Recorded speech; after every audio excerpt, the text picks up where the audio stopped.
কুকুরের 1.5 হাত নেজ, তারপরেও ইজ্জত রাখে না। কুকুরে এইরকম করে গোঠা পিঠের সাথে বাজাইয়া রাস্তা দিয়ে হাইতে যায়, পাবলিক দেখ কে কোন জাতের যাইরেছে না, কে কোন জাতের যাইরেছে না, পরিচয় কথা বাঁচায়। খাতাসের গায়ে আতর দিলে যায় গন্ধ কি কখন যায়।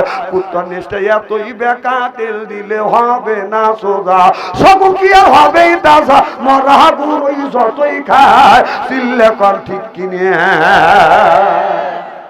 আমি চিন্তা করলাম আল্লাহ যদি তাই দিত, আপনার নেজটা যদি বাদাম নেজ দিয়ে যদি মশা মাছে তারাই তো, কিন্তু ছোট নেজ দিত না। আমি লক্ষ্য করে দেখলাম বকরি যখন প্রসাব করতে বসে নেজ দিয়ে সাপড় করে এরপরে আপনার জামিয়ে দিয়ে বসে। কথা গরু যখন প্রসাব করে দেখা যায় গরুর মাজাটা নিচের দিকে দেয়। আর আমাদের দেশের মেয়েরা আছে শরীর যদি বাজার হয় হাই পায়, পুরান কাপড়ের কাপড় নাই পায়ে, পরে হাই হিল করতেছে, কিলকিল ঠোঁটে লাগা লটকে পিস যুব করে দেয় শীষ, এরপরে বোরখা ছাড়া চলে, পেটও খালি পিঠও খালি।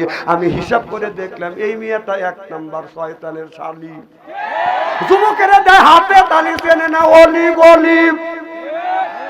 এই যে যুবক তোমরা যে প্রেম করো মেয়েদের সাথে, প্রেম করো তো হারাম, তারপরও যদি করো মেয়েদের সাথে যে প্রেম করতেছে এই মেয়েরা আপনার টাকার লোভী। তোমার সাথে স্মার্ট ছেলে যখন পাবে, টাকা পয়সাওয়ালা ছেলে যখন পাবে, তোমাকে থিয়া তোমাকে লাঠি দিয়ে থিয়া অন্য ছেলের হাত ধরে চলে যাবে। প্রেম করো বুঝে শুনে প্রেম করো। এরা প্রেম করতে করতে প্রেমের সেঞ্চুরি করছে, যুবকদের খালি ধোঁকা দিচ্ছে। যুবক নেই রাখা উঠতেছে, তুমি এরকম তো বিয়ে পারো নাকি খাইছি। লা ইলাহা ইল্লাল্লাহু মুহাম্মাদুর রাসূলুল্লাহ সাল্লাল্লাহু আলাইহি ওয়াসাল্লাম। আমার ভাইরা আমার, আমি বলতেছিলাম ইয়া বানি আদম কদ আনজালনা আলাইকুম লিবাসা, তোমরা পর্দা করো, এ কথা কার? তাহলে পর্দার কথা আল্লাহ কোরআনের মধ্যে বাদান বলেছে। ও বাজান তাহলে আমাদের পর্দা করতে হবে। দেখেন না বাজান, আমি যখন ছোট্ট ছিলাম আমি একদিন বসে বসে চিন্তা করলাম একটা, তখন তো বাজান আজকে থেকে 25-30 বছর আগেকার ঘটনা। ওই বাজান ওই সময় মাছি ছিল বাজান, মশার অত্যাচার ছিল। আমি লক্ষ্য করে দেখলাম বাজান তখন তো এইরকম বাজান কয়লো ছিল না, এইরকম ফ্যানও ছিল না, কি কম ছিল, বিদ্যুৎ ছিল না। শহরে আসলে আমাদের সময় পাইনি, এই ইদানিং পাইনি। এখন দেখি যে গরু এত 1.5 ইঞ্চি নেজ দিয়ে, 1.5 ইঞ্চি নেজ আল্লাহ দিচ্ছে গরুকে, এই গরু নেজ দিয়ে সুন্দর করে এরকম করে আপনার মশা মাছি তাড়াচ্ছে। আমি চিন্তা করলাম আর বললাম আল্লাহ গরুকে তুমি এত ভালোবাসো, গরুকে মশা মাছি তাড়ানোর জন্য নেজ দিলে, আমাদের যদি নেজ দিতে তাহলে গরুর মতো নেজ দিলে এরকম করে মশা মাছি তাড়াইতাম। কথা বুঝতেছেন না? আবার আমি চিন্তা করলাম মশা মাছি তাড়ানোর উদ্দেশ্য যদি হয়তো তার জন্যই যদি নেজ দিত, নেজটা মিডল পয়েন্টে দিত, মিডল পয়েন্টে দিলে এইরকম করে খালি গুড় হইতো। কথা বলবেন কেন সাইটে দিলে কেন? এখন ছাগলের দিকে বাজান চা দেখে, ছাগলের হলো 4 ইঞ্চি নেজ, এই 4 ইঞ্চি নেজ দিয়ে ছাগল আপনার কিভাবে আপনার এইরকম করে মশা মাছি তাড়াইবে? তখন আমি কোরআনের দিকে লক্ষ্য করিলাম ইয়া বানি আদম কদ আনজালনা আলাইকুম লিবাসা, সুবহানাল্লাহ। এখন কিতাব পড়ে দেখি না না আল্লাহ এই জন্য ছাগলকে বাদান নেজ দেয় নাই, আপনার গরুকে এই জন্য বাদান নেজ দেয় নাই। যদি আপনার মশা মাছি তাড়ানোর জন্য যদি নেজ দিত, মিডল পয়েন্টে দিত, মশা মাছি তাড়ানোর জন্য বাদান নেজ দিত, ছাগলের 1.5 হাত নেজ দিত, কারণ 4 ইঞ্চি দিত না। কুকুরের 1.5 হাত নেজ, তারপরেও ইজ্জত রাখে না। কুকুরে এইরকম করে গোঠা পিঠের সাথে বাজাইয়া রাস্তা দিয়ে হাইতে যায়, পাবলিক দেখ কে কোন জাতের যাইরেছে না, কে কোন জাতের যাইরেছে না, পরিচয় কথা বাঁচায়। খাতাসের গায়ে আতর দিলে যায় গন্ধ কি কখন যায়। কুত্তার নেশটা এতই বেকা, তেল দিলে হবে না সোজা, সব কি আর হবে তাজা, মরা গুড়ই যতই খায় চিল্লে কর ঠিক কিনে।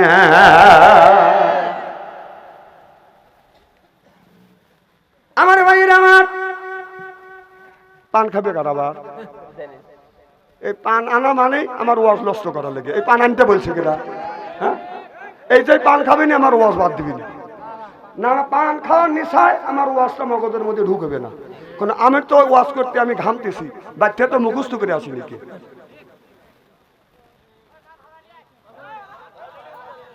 পান হরালিয়া ওখানে দে আমি বুঝতেছি না মানে ওনার কাছে পান চালে পান হরালিয়া কি করে বলতেছে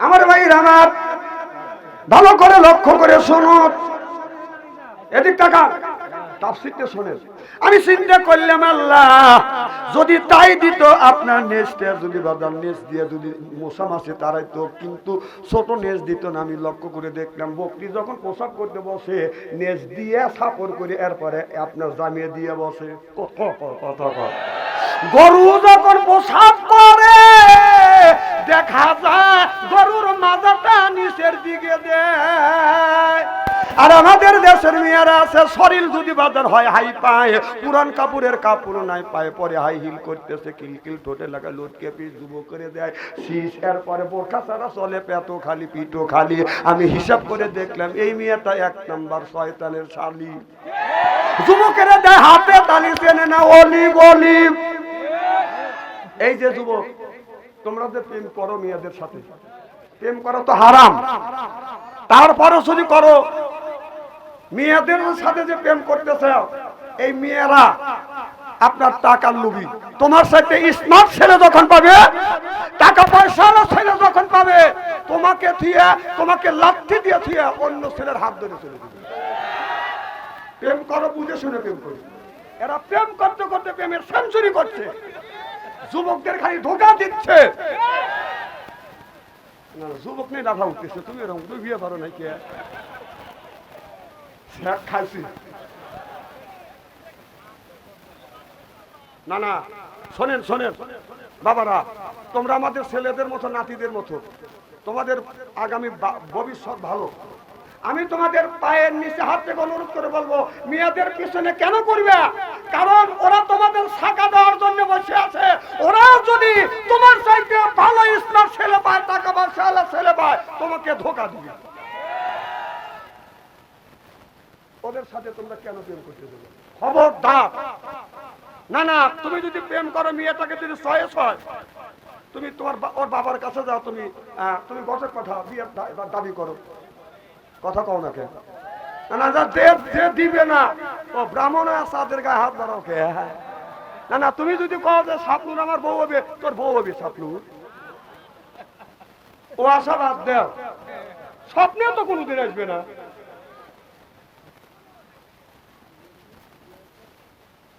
বাবা এই সমস্ত প্রেম করে লাভ কি প্রেম করা হারাম প্রেম করা জায়েজ বিয়ের পর সুবহানাল্লাহ তো জোরে কথা প্রেম করা হারাম তবে প্রেম করা জায়েজ 100 কোটি বার সেটা হলো বিয়ের পর আহা যুবকরা আজকে যুবকরা মানে যেই যুবক করছে বাজান ভালোবাসা তার নাই দেহের আশা ও খাই বাজান রাগ করে যখন প্রেম করে খাইছে বাজান শাকা হয়ে গেছে বাজান বাঁকা এর পরে খায় বাজান গাজা আল্লাহ দিবে বাজান সাজা তারপরে খায় বাজান মদ এর পরে হারাবে বাজান জান্নাতের পর যারা খাবে সিগারেট তাদের নাই বাজান মুখের বেরেট আর যারা খায় গুল ওরাই পরে বাজান বুল যে খাবে বিড়ি ওরই মানে ধরবে কিরি বিড়ি যারা খায় তাদের হাত দিয়ে গন্ধ মুখ দিয়ে গন্ধ দাড়ি দিয়ে গন্ধ জামা দিয়ে গন্ধ টুপি দিয়ে গন্ধ লেপ দিয়ে গন্ধ বালিশ দিয়ে গন্ধ আমার হয় ছন্দ ওর বউ থাকে কেমনে রে আল্লাহ রে জোরকন ঠিক কিনে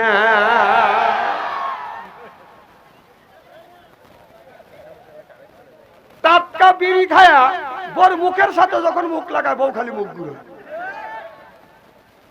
স্বামী কয় যে আমি তোমার মুখের কাছে মুখলে তুমি মুখ ঘুরো বউ কয় লজ্জাও করে শরমও করে এই মাত্র তুমি টাটকা বিড়ি খায়া আমার মুখের সাথে মুখ লাগাইছো তোর পাশার সাইকে তোর মুখের না না বিড়ি খাওয়া যারা বিড়ি খায় তারা ভাবতেছে যে বাচ্চন্তেরই বিড়ির বিপক্ষে ফতুয়া দেবে ননিবার আমি কেন বিড়ির বিপক্ষে ফতুয়া দেবো এটা এবছর গেছিলাম হলো কুষ্টিয়া হাজার হাজার বিঘা সবুজ সবজি চাষ করছে এত, এবার না দেশ ঠান্ডা করে ফেলবে। আর এত সবজি চাষ করছে, একটা খেত বেড়া নেই, কে গরু বছর খায় না। না হুজুর সবজি এরকম কি? তামাক গাছ। তামাক গাছ বেড়া দেয় নাই, গরু খায় না, বকরিও খায় না, কুত্তাও খায় না, কিন্তু মানুষ খায়। খায় খায় টয়লেটের ভিতরে খায়। বিড়ি আবার টয়লেটের মধ্যে খায়। আমি যদি কারণ হুজুর কিভাবে দেখছেন? হ্যাঁ আমি দেখছি। রমজান মাস জোহরের আজান হয়ে গেছে, আমি টয়লেট করিয়ে ওষুধ দিয়ে নামাজ পড়ি, কারণ টয়লেটে যা দিয়ে টয়লেট বলবে। আমি টাকা দিলে ধুমো গোল বের হচ্ছে। ও আল্লাহ, ধুমোকে এখানে। তখন আমি নক করলাম, ভিতর থেকে সাউন্ড দিচ্ছে, তাহলে বোঝা গেল মাল ওখান থেকে উৎপত্তি হচ্ছে। আবার ইদানি এই যে পান যারা খায়, লক্ষ্য করে দিলে 70% লোক পান খায় আর টয়লেট করে। আর বিশ্বাস যদি না হয় বাড়ির যাই, ও মানা দিবে না, বুড়ি ঠিক করে বলবে যে হ্যাঁ ওই পুরো পান খায় টয়লেট করে। আমি নিজে দেখছি, তালে তালে থাকতে দিয়ে যাক ঘুরে বের হচ্ছে। তুমি কই গেছিলে? টয়লেটে। তো মুখ লড়ে কাকা পান খাই, তুমি টয়লেটে যা পান খাওয়ার কারণে ওই আমার টয়লেট হয় না। তা আমার কথা হলো যে হালাল দিনে যদি টয়লেটে যা, যদি হালাল মনে করে খাও, হ্যাঁ ওই নিখিষ্ট জায়গা যা, যদি খবির জায়গা যা যদি পান খাও, তাহলে গু তুলে চুল মনে করে ভরা খা।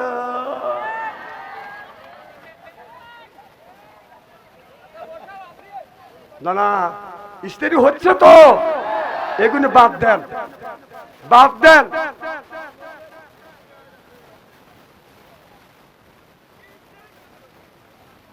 আমি না আগে বলছি আমার কথা ওভারটেক করে তোর কি ভালো পেলো হয় না। এই যে স্ত্রী করা হচ্ছে রোলার দিয়ে, তাও যদি তত লজ্জা না হয়।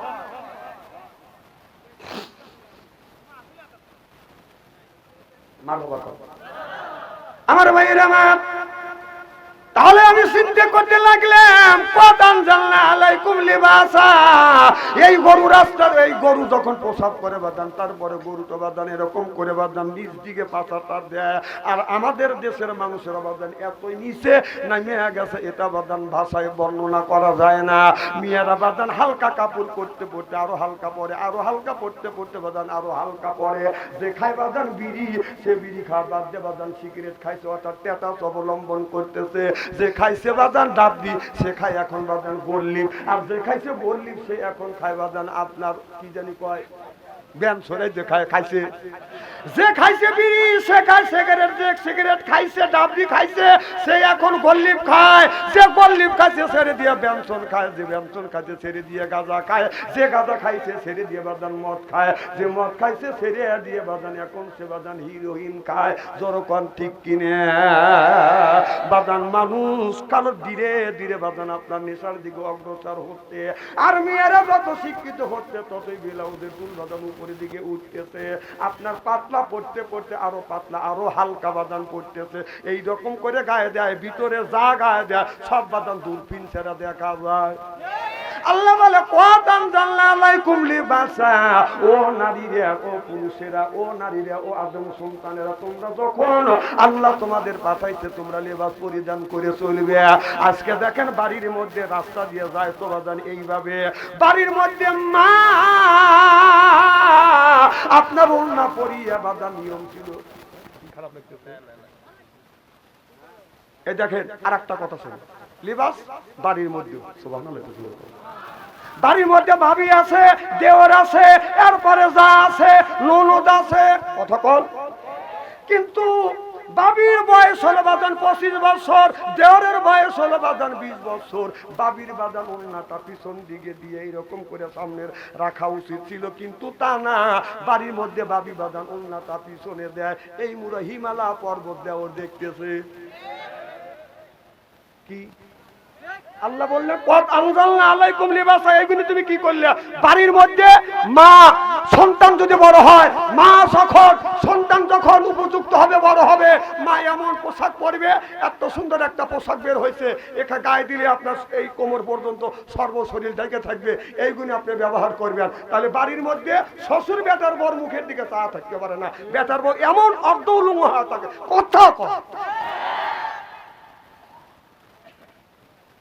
ভাবি যদি বারবার যদি দেওয়ারের কাজ দিয়ে যদি ওড়না সামনের ওড়না সামনে ওড়না যদি পিছনে দেয়, তাহলে বুঝতে হবে এই ভাবির মতলব ভালো না। এই দেওয়ার এক চরিত্র নষ্ট করবে। এখন তো ঠিক কবি এই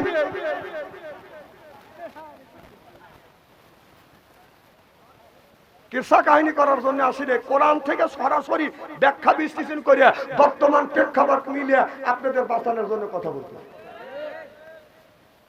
ওই ওয়াজের দিন নাইকে গুগুমলে আলোচনা খাওয়া সেদিন ওয়াজ চলে গেছে। এটা অন্যায়, এটা করা যাবে না, ন্যায়ের পক্ষে কথা বলতে হবে।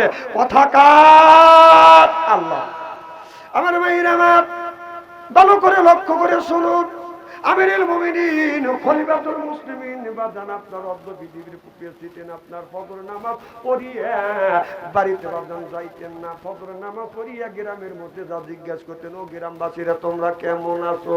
গ্রামবাসীরা বলে হুজুর আপনার শাসনেই রাত্রে পরে দরজা না দিয়ে ঘুমাইতে পারি। চিল্লা কোন আল্লাহু আকবার। আর আমাদের দেশের যদি বাজান এলাকার মেম্বার হয়, মেম্বার ঘুম ভাঙে বেলা ৯টায়।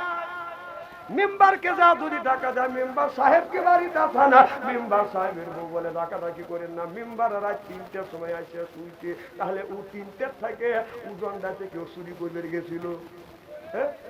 অর্ধ পৃথিবীর প্রেসিডেন্ট ওমর ফজরের নামাজ পড়ছে মসজিদে জামাতে, নিজে ইমামতি করছে। সুবহানাল্লাহ তো জোরে কর। ফজর নামাজ পড়িয়া গ্রামের মানুষের কাছে জিজ্ঞেস করতো, তোমরা কেমন আছো? গ্রামবাসীরা বলো হুজুর আপনার শাসনে ভালো আছি। ওই দিন বাজার বাড়িতে গেছে, যাইয়া বিবি যখন বাড়ির মধ্যে ঢুকছে, বিবিকে সালাম দিয়েছে, আসসালামু আলাইকুম। আমার বিবি আমার সালাম। আল্লাহ নবী বলে, স্বামী এ বাবা মুরব্বী জরুরত হলে হেরে মোতা লাগবে, আমার মাহফিলে ওঠা যাবে না। হ্যাঁ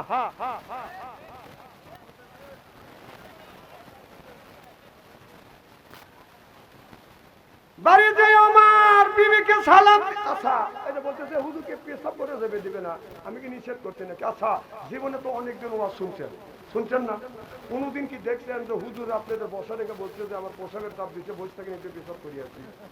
এটা করছে আগে কাম সারিয়ে আছে। যদি বলে বিপদ আসতেই পারে, কথা কন। যদি বলে যে আমার টয়লেটে চাপ দিছে বসে থাকেন, আর একজন বলবে যে পরের বাড়ি খা, লুঙ্গি খুলে খা। মানে সুযোগ পালে তো হুজুর গারে কমে ছেড়ে দেয় না, কথা কন। সুযোগ পাইছে আমাদেরকে বিগত সরকার দেখা দিচ্ছে। আবার আমাদের পাপি আফা, এই পাপি আফা বলছে হুজুররা ইমামতি করবে, নামাজ পড়বে, কারোর কাছে ভোট চাইতে পারবে না। অথচ বাংলাদেশে গণতন্ত্র দেশ, আপনার যাইলেও একটা ভোট চাইতে পারবে, নিকের ভোট চাইতে পারবে, রিক্সাওয়ালা ভোট চাইতে পারবে, কুলি মজুরও ভোট চাইতে পারবে, মাঠে ঘাটে কাজ করে সেও ভোট চাইতে পারবে, এরপরে আপনার ভ্যান চালাবে সেও ভোট চাইতে পারবে, কিন্তু আলেম ওলামা ভোট চাইতে পারবে না। এটা পাপি আফার ফতোয়া। খালি বিয়ে বাড়াবো, তাহলে তোমার বিয়ে একবার তো পড়ানো হয়েছে, আমি কার বিয়ে বাড়াবো? কথা একটু মাপ রেখে কয়। বেবাকের যদি গণতন্ত্র ভরসার ভোটার যদি অধিকার থাকে, আলেমদের অধিকার কেন থাকবে না? তুমি এই ফতোয়া দেওয়াকে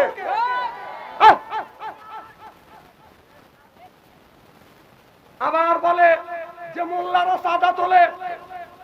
আভা আপনাকে আমি সম্মানের সাথে কথা বলতেছি, আপনি কোন দল করেন না করেন এটা আমার দেখার নাই, তবে আপনি চাঁদা সম্পর্কে বলছেন না। রাসূল সাল্লাল্লাহু আলাইহি সাল্লাম মসজিদ কুবা যখন তৈরি করেছিলেন, তখন গরিবের কাছ থেকে জায়গা চাইয়া মসজিদ তৈরি করেছিলেন, কথা কোন। বিশ্বের যতগুলি মসজিদ তৈরি হয়, ওই মসজিদ চাঁদার দ্বারাই মসজিদ তৈরি হয়, কথা কোন না কে? আপনি বলেন যে চাঁদা ছাড়া মোল্লারা চাঁদা চাই, আপনি কি একা মসজিদ কোনটা তৈরি করে দিচ্ছেন? বড় বড় বলিয়া ওরান আপনি।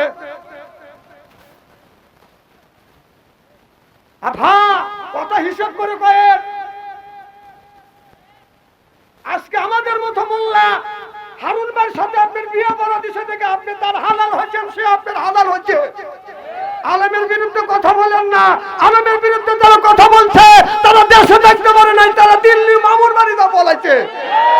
আর আপনিও যদি সেই কায়দা লড়াচড়া করেন, সেই কায়দা যদি বক্তৃতা দেন, সেই পথে যদি হাঁটেন, তাহলে আপনার দশাও তাই হবে। দেশে কোন মসজিদটা চাঁদা তুলে হয় না? কত কথা কে? কোন মাদ্রাসা চাঁদা তুলে হয় না? আর আপনি ফতোয়া দিচ্ছেন চাঁদা তোলা, মোল্লারা চাঁদা তুলে খায়। আমরা চান্দা তুলে খাই, মানুষের কাছে চায়া খাই। মানুষ বলে যে চায়া খাইলে পেটে আতে না, আর চুরি করলে দেখেন আপনি জানি আবার ধরা পড়েন না দুদুকের হাতে। কথা কোন কথা বলেন, মাপ রেখে কথা বলেন। আলেমের পিছনে লাগেন না, ভাগ্য কপাল পুড়িয়ে যাবে। কথা কোন এ আল্লাহ রসুল বলেছে, আমার আগে আমার এক মাওলানা ভাই ওয়াজ করছে, আল্লাহ রসুল বলেছে আল ওলামা ওয়ারাসাতুল আম্বিয়া, আলেমার হলো নবীর ওয়ারিস, নবীর উত্তরাধিকারী। কারণ আলেমদেরকে গালি দিলে এই কথা রাসূল সাল্লাল্লাহু আলাইহি সাল্লাম পর্যন্ত টার্গেট হয়। তাহলে বেবাকের ভোটে চাওয়ার অধিকার আছে, ভোট দেওয়ার অধিকার আছে, আর মোল্লাগারে নাই।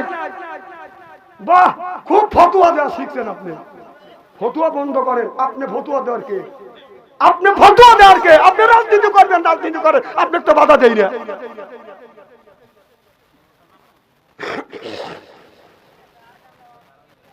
খুব খারাপ লাগতেছে মনে হয়, তাই না? আমি কি কোন দলের বিপক্ষে কথা বলতেছি? যে বলছে দলে তারও লোক আছে। আমার ভাইরা, আমার মুসলমান ভাইরা, হযরত ওমর রাদিয়াল্লাহু তাআলা আনহু বাদান আপনার নামাজ পড়িয়ে গ্রাম দিয়ে ঘুরিয়ে বাড়িতে যাইয়া বিবির কাছে যাইয়া বাদান সালাম দিছে, আসসালামু আলাইকুম। আমার বিবি আমার সালাম নেন। আল্লাহ নবী বললেন, বউ যদি স্বামীকে সালাম দেয় আর স্বামী যদি বিবিকে সালাম দেয়, স্বামী স্ত্রীর ভিতরে মহব্বত পয়দা করে দেয় কে? আমাদের বিবি কি সালাম দেয়? কথা কয় না, জোরে বলুন, আরো জোরে। এত মানুষের মধ্যে নানা বলতেছেন, বাড়ির জানি আজকে খবর আছে, সকালবেলা রান্নাই বন্ধ হয়ে যাবে। বৌমাই সালাম দিলই না, বিবি সালাম দিলই না। আমরা কি বাড়িতে বাদান বিবিকে সালাম দেই? जैसे के तैसे मिले रास के मिले रानी बुत के बुइतानी मिले खापसाते खापसानी रे खापसाते खापसानी जरो कोन ठीक किने তাহলে বোঝা গেল বিবিও যেমন স্বামীও তেমন। কথা কন না কে? ওমর রাদিয়াল্লাহু তাআলা আনহু ঈশান নামাজে মসজিদে নববীতে যাইয়া ঈশান নামাজ বাদান এরকম নামাজ পড়িয়া নামাজ শেষে সব মুসল্লি বাদান বাড়িতে গেলেন। হযরত ওমর বাড়ি যায় না, ওমর মসজিদে নববীর থেকে বাদান বের হইয়া গ্রামের মধ্যে বাদান ঢুকলেন। ও বাদান আপনাদের এটা কি গ্রাম? কইগাতি গ্রামের মসজিদ থেকে হযরত ওমর নামাজ পড়িয়া, মনে করেন না যে ওমর এখানে আসছে, বুঝনের জন্য বলতেছি। কইগাতি গ্রাম, সারা গ্রাম বাদান পাহারা দিয়া কইগাতির থেকে মাঠ পার দিয়া সামনে কোন গ্রাম? বাংলার দিকে বাদান আগা যাচ্ছে, কিন্তু ওখানে বড় একটা বিরাট মাঠ আছে। এই মাঠের মধ্যে বাদান রাত বাজে বাদান 12টা 1টা। হযরত ওমর মনে মনে লক্ষ্য করে দেখো, হযরত ওমর লক্ষ্য করে দোষটা রাত একটা মহিলা রাস্তা দিয়ে বাদান টাস টাস করে বাদান হেঁটে যাচ্ছে। হযরত ওমর অর্ধ পৃথিবীর প্রেসিডেন্ট মনে মনে চিন্তা করলেন, আল্লাহ আমার রাস্তায় একজন যুবতী মহিলা টাস টাস করে হেলে দুলে হেঁটে যাচ্ছে। আল্লাহ আমার মনে হয় রাষ্ট্র শাসনের মধ্যে ত্রুটি রয়ে গেছে। আল্লাহ রাষ্ট্র শাসনের মধ্যে যদি ত্রুটি থাকে, কিয়ামতের ময়দানে তুমি আমাকে আসামি করো না। এইবার ওমর হযরত ওমর এই কথা মনে মনে চিন্তা করে মিয়াটার দিকে যখন আগা গেছে, এই মিয়াটা হযরত ওমরকে দেখছে। এইটা যে মদিনার প্রেসিডেন্ট হযরত ওমর, মিয়াটা জানে না, চেনেও না। আমার মিয়াটা মনে মনে চিন্তা করতেছে, আল্লাহ হযরত ওমরের রাষ্ট্র শাসনে আমি স্বাধীনভাবে রাস্তা দিয়ে হাইতে যাই, কোন পুরুষের সামনে আমি রাখতে পড়ি নে। আল্লাহ আজকে একটা যুবকের সামনে পড়ে গেছি, এই যুবকটা হয়তো আমার ইজ্জত নষ্ট করতে পারে। আমার হাতে স্বর্ণের চুড়ি আছে, ছিনতাই করে নেবে। গলার মালা আছে, ছিনতাই করে নিবে। এরপরে কানে দুল আছে, ছিনতাই করে নিবে। তাতে দুঃখ নেই। যদি আমার চরিত্র নষ্ট করে, তাহলে আর জীবনে চরিত্র নামে সার্টিফিকেট কোনোদিন ফিরে পাবো না। আমার ভাইরা, আমার একজন মহিলা সবচাইতে, একটা মহিলার জীবনে, নারীর জীবনে সবচাইতে বড় সম্পদ হলো সতীত্ব সম্পদ। একটা পুরুষের জীবনে সবচাইতে বড় সম্পদ হলো বাদাম সতীত্ব সম্পদ। টাকা হারা গেলে তাকে পাওয়া যায়, দলিল হারা গেলে দলিল পাওয়া যাবে, সার্টিফিকেট হারা গেলে বাদাম সার্টিফিকেট পাওয়া যাবে। তবে চরিত্র নামে সার্টিফিকেট কোনো যুবতী, কোনো যুবক যদি একটিবারের মতো যদি হারিয়ে ফেলে, জীবন ভরা কান দেখাইতেও চরিত্র নামে সার্টিফিকেট ফেরত পাবে না। চিল্লা কোন ঠিক কিনে? মেয়েটা মনে মনে ভাবছে, আল্লাহ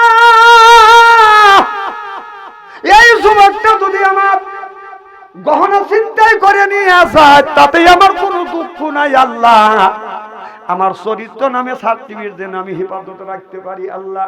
তওবা করলে আমার জীবনে রাখতে একা একা এরকম করে যাব না, যুবকের হাত থেকে বাঁচাও। এই বলে মেয়েটা জোরে জোরে হাসছে। হযরত ওমর জ্ঞানী মানুষ মনে মনে চিন্তা করতেছে, মেয়েটা তো মনে হয় আমাকে দেখে ভয় পাচ্ছে। পিছন থেকে ডাক দিছে, ও গো মা। যখন মা বলে ডাক দিছে, গাড়ি যেমন হাত ব্রেক করে বাদান ধুলো ওরে, কথা বুঝতেছে না। মেয়েটা হাত ব্রেকের মতো দাঁড়িয়ে গেছে, মনে মনে চিন্তা করতেছে যে যুবক আমাকে মা বলে ডাক দিছে, আমার স্বর্ণ গহনা সব চিন্তাই করে নিজে নিয়ে যাবে, তাতে দুঃখ নাই। আমার বিশ্বাস যে মা বলে ডাক দিছে, অন্তত আমার ইজ্জতের দিকে আক্রমণ করিবে না। চিল্লা চিল্লা কান আল্লাহু আকবার। মিয়াতারে বিশ্বাস এসে গেছে, আমার চরিত্র নষ্ট হবে না। সুবহানাল্লাহ, একটু জোরে কর। মেয়েটা দাঁড়া গেলেন, ওমর যে মেয়েটার সামনে সালাম দিলেন, আসসালামু আলাইকুম। ওগো মা, গভীর রাত, তুমি কই যাও? মেয়েটা কে যখন সালাম দিছে, মেয়েটা মনে মনে চিন্তা করছে, আমার আরো বিশ্বাস যে এই যুবকটা আমাকে সালাম দিল, আমার গহনা চুরি করিবে না। সুবহানাল্লাহ, একটু জোরে কর। যখন প্রথম মা বলে ডাক দিছে, বিশ্বাস হয়েছে চরিত্র নষ্ট হবে না। যখন সালাম দিছে, তখন বোঝা গেল আমার গহনা আর চিন্তাই হবে না। এবার বলে, হুজুর আপনাকে চিনি না, জানি না কি পরিচয়। পরিচয় জানে আমার দরকার নাই, তবে পরিচয় আমার একটা, আমি মুসলমান, মুসলমানের মিয়া। আমি ওমরের রাষ্ট্র শাসনে স্বাধীনভাবে রাস্তা দিয়ে যাতায়াত করি, এই জন্যই একা একা যাচ্ছি, কোনো যুবকের সামনে আমি পড়ি না। ওমর বলে, মা বলা যায় না মা, বিপদ তো কাউরে বললে আসে না। ও মা, চলো তোমার বাড়ি কত দূর? মেয়েটা বলো, হুজুর আমার বাড়িতে 3 কিলোমিটার দূরে। হযরত ওমর বলে, মা চলো তোমাকে আমি বাড়ি পর্যন্ত আগা দিয়ে আসি। মেয়েটা যখন আগে আগে যাইতে চায়, হযরত ওমর বলে, মা তুমি পিছনে আসো। এবার মেয়েটা বাদাম পিছনে গেলেন আর বললেন, মা আমি তো রাস্তা চিনি না, ডাইনে যাইতে বললে আমি ডাইনে যাব, বামে যাইতে বলে বামে যাব, সোজা যাইতে বলে সোজা যাব।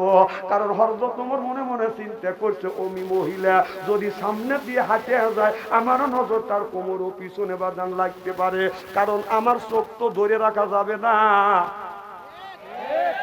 কারণ নজর লাগবে, নজর লাগবে। হয়তো মন এদিক সেদিক হইতেও পারে, এটা আমাদের বুঝনের জন্য। ওমরের মন এদিক সেদিক যাবে না, কারণ শয়তান তাকে ধোঁকা দিবে কেমনে। ওমর যে রাস্তা দিয়ে হেঁটে গেছে 40 দিন পর্যন্ত, শয়তান জানে। সুবহানাল্লাহ।